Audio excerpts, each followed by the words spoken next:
Hola, soy Miguel Ángel Gómez Gutiérrez y me encuentro en los estudios Colegio Anglo-Mexicano de Coyoacán. En esta ocasión les hablaré de Orgullo UNAM, el profesor Adolfo Carrillo Hernández, egresado de la Facultad de Filosofía y Letras y actual profesor del Colegio Anglo-Mexicano de Coyoacán. Le hice una entrevista, le pregunté cuántos años lleva laborando en el sistema incorporado y esto me contestó.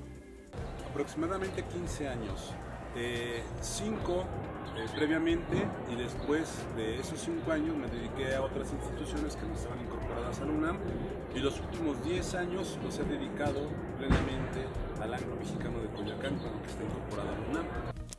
Ustedes han preguntado el por qué elegí la literatura como carrera. Veamos. Bueno, yo soy egresado de la Facultad de Filosofía y Letras de la UNAM en CEU. Pues yo creo que fueron 2 o 3 aspectos muy importantes durante mi infancia.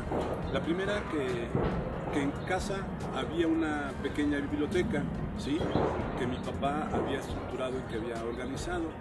La segunda, quizá que los libros que él tenía, que pertenecían a Julio Verne, bueno, eran obras de Julio Verne, influyeron mucho en mí y me llamaron mucho la atención. Y la tercera, bueno, pues que veía a mi papá que leía mucho. ¿Sí? Esos fueron los factores que yo creo que influyeron para que yo me decidiera por la literatura. ¿Cuál es el autor preferido del profesor Carrillo Hernández? Dante Alighieri, ¿sí?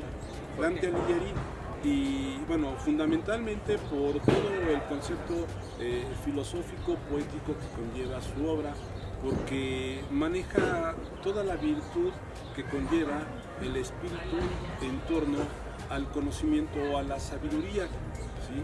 Que el conocimiento y la sabiduría son capaces de salvar al hombre de su ignorancia, y de su ignorancia no solamente en torno a la realidad, sino también a la propia humanidad, ¿sí? Ya hay un elemento poético, una estética poética muy marcada y muy refinada dentro de Dante Alighieri en la Divina Comedia. El arte, en este caso la literatura, ¿cómo ayuda a la sociedad? Porque nos da una perspectiva distinta de la sociedad, de la realidad y del entorno, ¿sí? Cada vez que tú lees una obra, estás leyendo no solamente la obra, sino también la interpretación que tiene el creador de esa obra en torno a la realidad.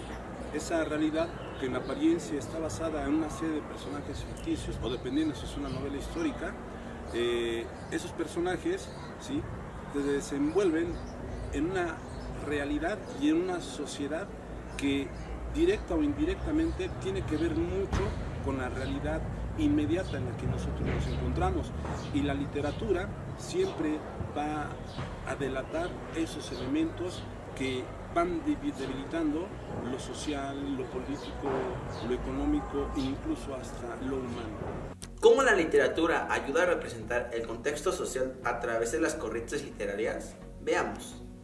Afortunadamente, en la actualidad ya no existe alguna corriente predominante, ¿sí? Los escritores tienen una libertad plena para desarrollar toda su creatividad a través de su narrativa, y esto nos da una amplitud mucho más continua, pero también mucho más compleja de lo que es nuestro entorno. Si antes teníamos al romanticismo o al realismo o las vanguardias, ahora el arte no está sujeto a ninguna de estas posibilidades estéticas que respetaban ciertas líneas. Bueno, a excepción de las vanguardias que rompen con las estéticas anteriores, es más o menos lo que sucede en la actualidad. No hay corrientes literarias.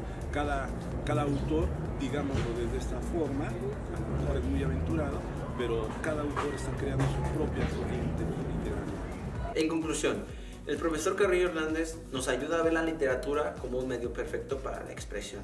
Espero hayan aprendido algo de él. Nos vemos.